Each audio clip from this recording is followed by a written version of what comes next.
bwali bwakulooda kakati ekibiina ekyo nakyo nkyebaza kubanga nkiweereza bulungi okwongereza ku bye nnakola emabega era nkakasa sikyesittazza yadde abantu bawakiso bonna sibeesittazza era nayogerako emabega nti ofiisi ya wakiso ndoza mwezi nga gwakutaano mwaka ogujja nja kubangiwaayo kubanga sirya bigambo byange era sikyasobola kubeera chairman wa wano mu district wabula era nasalawo dda nenteesa n'abantu bangi okubeera omubaka wa parliament wa Busiro South essaza mwenzaalibwa essaza mwenziikibwa essaza mwensula na kati era mwensomedde mwenkulidde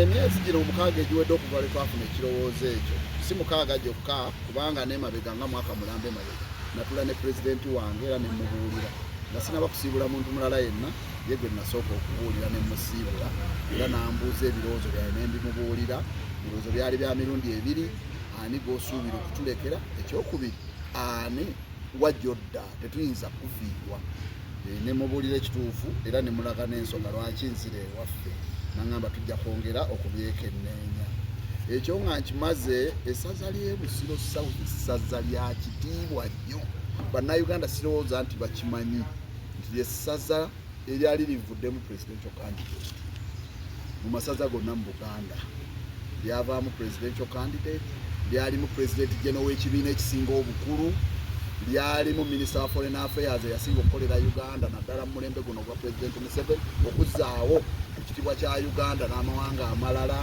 essaza lino lyalimu obwekitiibwa Mubanda era naye yaliko minister of foreign affairs nga mukungu okuva mu UN kwegamba Busiro South ebadde model constituency tinewe tubeeredde mu budde bw'ebyobufuzi ebibi nga ne president Museveni asibye ebibiina ye constituency ebadde evaayo n'obukulembeze obulifemidemu naye mu bisanja nga bisatu ebiwedde kino kye tulimu n'ebirala bibiri emabega neetandika okusereba naye ng'ekigiserebya era yeeno enkola eya gavumenti ey'okulaba nti ekutugera ebibiina okwetaayo obulungi kati okusalawo kw'abantu ne kugenda nga kukendera mwani alina okulembera essaza eyo gye tuggweredde nga tulimu sengavuddemu nga zeemu okaaba kwennyini kubanga ekitiibwa kya Busiro kirudde nga kivuddewo n'olwekyo okusinziira ku ebyo ebiyise era n'okwebuulirira okulowooza kubanga nze okuyimirirawo kwange mu bukulembeze kuva dda tekubadde kwange ng'omuntu era siimirangawo ku individual merit kakati nzija nga independent naye obwetengereze bwange bulina ebitongole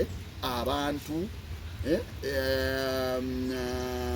enzikiriza nabiki abakibeeramu nga kitegeeza mbadde nkulembera nga nvunaanyizibwa abantu bangi era bye mbadde nkola nsiba nkyogera omuntu nga ne bwanyiigira nanvuma olw'ebigendererwa bye ebiri selfish nga simufaako kubanga mmanyi nti bempeereza bantegeera era nange mbategeera nga mbaweereza bulungi n'olwekyo mu kwebuuza okwo mwe tuviiriddeyo n'enteekateeka ey'okugamba nti n'abantu ba Busiro South bennyini kubanga era olaba gye bujjako nja kulangirira lwe tunalonkinga manifesto naye nja kubamba buulira nga ndi n'abantu abo nga nabo babategeeza lwaki ddala bandirowoozezza nti nzije nkulembere essaza eryo of course obumanyirivu bwenfunye nga ndi wano ku district nga ssentebe bw'obugattako okuba nti nzaaliddwa nenkulira ne bakadde bange ne bajjajja bange kubanga ebyo gye baziikibwa kinyambye okumpa omukisa ogw'okusoma embeera ngisoma nga ngisoma mu gavumenti eya wakati ngisoma mu local government nengisoma ne mu kitundu mu embeera bw'oba oweereza gavumenti okolera ku mateeka naye osobola okumanya ebizibu ebiva kubanga najja wano nga district za Uganda zifuna ebitundu 17 ku ssente za bajeti ya Uganda netandika okukaayana ne Adolf Mwesigye yali minisita waffe nga mbasaba batuuse eddoboozi ly'okutwongeza ssente kubanga ffe tukola emirimu egiruma mu kifo ky'okuzongeza olwaleero ngenza okusalawo nve wano nga baweereza ebitundu 7 ku 100 naye bwe bajja mu nkuŋŋaana kati nga bwe banoonya obulungu nga baga nti disitulikiti tugiwa ssente ate ebitundu 7 ku 100 ebitundu 80 ku zo ziba ssente za misaala kati kitegeeza actual development kyobulaba ebinnya bijja kutta abantu kubanga abantu tebabategeeza kituufu naye nga abatematema ssente okuweereza abantu babeera mu parliament so mu parliament ndabayo entalo nnyingi naye siraba naye muntu asituka agamba nti wait a moment tuyinza tutya okubanga gye tuva gye tukiikirira tubawa siringi 7 ne tusigaza 9 kakati ezo ssente z'olaba abantu bagabana zezo sente zola abantu bali mu mpenko no one is addressing okujja kera nebaza nnyo nalima because of a product of local government yekka abadde mu parliament nga advocating local government bannayuganda tebannakimanya nti nno bw'oba tolwaniridde local government nga tokikolera mu parliament okufuna omutemu omutuufu bajja nakusigala n'amalwaliro amalwadde bajja kusigala n'amalwaliro agatali mu bikozesebwa n'eddagala n'olwekyo ekyo kyekimpadde okuyiga n'entegeera nga sigendayo lwakutuukiriza mukolo naye ŋŋendayo kubanga ekisooka nze ogwange ngokoze najja wano nga NRM eri bitundu 7 ku 10 mu Wakiso district nenkola butaweera saapapa genda mu parliament nga kyendiko nkimanyi ntuuse olwaleero mu kulonda okuwedde opposition yatwala Wakiso 100%. By the way, no presidential candidate yafuna emitwalo 40 mu district ya Wakiso. Museveni afuna 12 7 yafuna 12 president wange. Constituencies zonna ne tuzitwala emwe yatwalibwa Ssemujju nga naye alowooza nga ffe nga kitegeeza nti enteekateeka y'obukulembeze ebaddewo ebadde nnungi. Kanso gye najjamu nagijjamu ebitundu 8 nga ya NRM. Era we natandikira kuva ku sipiika bukiiko bonna bonna nga NRM bakulembeze. Nenkola mpola nga tewali nontalo kubanga siri musamaawo. Okakkana n'enderivalinga egombolola zonna n'enziderivalinga nga kyenkola nkimanyi. Kakati kiseera kitusenga nga no district stabilizing politically kati yeetaaga ki delivery of service. Kakati delivery of services esobola okubeerawo nga tulina resources sente bazitemerawo appropriation is done in parliament. The unfortunate bit kizibu okusanga omubaka yenna ng'ekyakyogerako babeera omwo mu katemba n'olwekyo nasazeewo nesimbewo era nzize gye muli okusaba obuwagizi era nebaza nnyo abo bonna bampadde obudde obulungi nebaza bannamawulire kubanga mu mulimu gwaye guno gwe mbadde nkola tubadde ba partners nga mugezaako okutambuza ebirowoozo era ebyo byenkayana n'ebizibu mukimanyi nammwe nti twasaba ekibuga myaka 2014 naye olwaleero ne mukulonda kuno baagabye eby'ettololo nga Wakiso tebagiwadde kitegeeza nti frustration ezo simanyi oba mukimanyi nti ne parliament yadde nga yayisa nti Wakiso ebeere naye teriyo na mubaka alondoola naye district yaffe eno lwaki kino kye twayisa tekibeera sirowooza nti musobola okwotingayo omubaka omu ayinza okugamba naye ye lwaki omusolo oguva mu butale bwe Wakiso bwe gugenda tumazeko financial year omwezi ogw'omukaaga gwonna sente z'omuwi w'omusolo ezaava mu Wakiso eza local government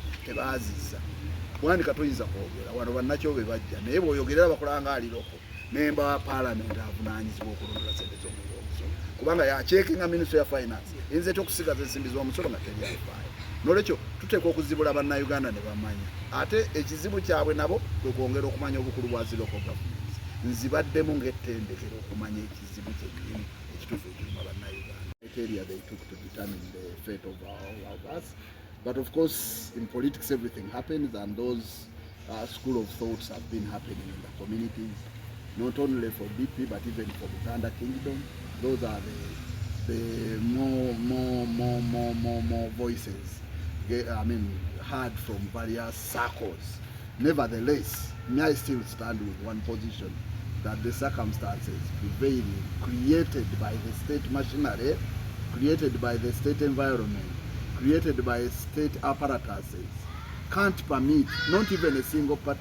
You can imagine the oldest party now, its president declaring that Museveni is his candidate. All those are clear indicators that in Uganda there is no multi-partyism. In other words, we resorted a long time ago to individual merit, and you realize that even parties are led by individuals. They have no chances of checks and balances. Decisions are taken by a few people who have their wishes and interests just because it is circumstantial created by the state. You could hardly find functioning branches of all parties apart from their headquarters. So if branches are not functioning, how best can you get a formidable candidate to represent an area? In other words, in political parties, candidates belong to the party supporters, not to leaders at the headquarters. But circumstances cannot permit, even resources. Look at the scenario of looking for formidable candidates through, looking at who befits in the community, the 60% phenomenon. One would ask, where are the resources in the entire Uganda for the party to have experts trained researchers to go in the whole of Uganda to look for the people who are, you know, supported by the masses. You get because it requires professional people who are trained in research to have what we would call scientific results, which have what we call in research, what we call empirical evidence. Empirical evidence. They cut across through demographies. We asked the age group of this, the youth are saying this, the elders are saying this, the mothers are saying this, the fathers, the old ones are saying this. So it is out of that empirical evidence gathered as data, analyzed, and you come with a conclusive, you know, findings. And those conclusives can tell who is the candidate. But now let us, as sober people, think deeply. How could the party manage, first of all, to get resources, human and financial, then the time to traverse the entire country, to look at people, how they are performing in the hands of the people supporting on the ground. So all those are myths, which me, I appreciate and say it is not the party, but it's the state which has created such situation that has not provided a conducive environment for us to prepare ourselves. So we cannot, it would be prudent for me to engage the Secretary General as head of the Secretariat, but he's a candidate also in Kampala Senate. In other words, the timing cannot permit to undergo all those nitty-gritties. So I say the situation is too abnormal to get what. So in other words, when the president pronounced that, it was the same day he was going to Jinja to nominate his what? I mean to launch his manifesto. Since that time immemorial, he has been away from office. He's traversing as a candidate. So is it possible for me now to run and find him on a rally and we try to make a conversation about what has gone wrong? It is not possible. Is it possible to look for the Secretariat who are all candidates? So in other words, it will take time. By the time you reach a consensus, nominations are done. So if you behave normally in an abnormal situation, it's you is considered abnormal. That's my argument. But they are trying to fidget and struggle to survive under the circumstances, to see how best they can come up with whatever they want to come up. So now the challenge is political parties or multi-parties in Uganda is in a base. So you can just bear with them that they couldn't provide sufficient mechanisms of achieving the objective of now identifying party, representation. I've been in politics and I've been in political parties for some time. I know the processes under the law which can create conducive environment for all leaders and supporters to come up with formidable results of candidates identified or selected. In other words, me, I stand with the party because I sympathize with the leadership that they don't have proper mechanism of getting to know who should be the right candidate. And in other words, that means if the condition is that abnormal, it is foolhardy to behave normally. So if you behave normally in an abnormal situation, it's you who is considered abnormal. So me, I just sympathize with my party that the situation is too abnormal, created by the state, that they couldn't come up conclusively with a formidable candidate. And I cannot risk that chance.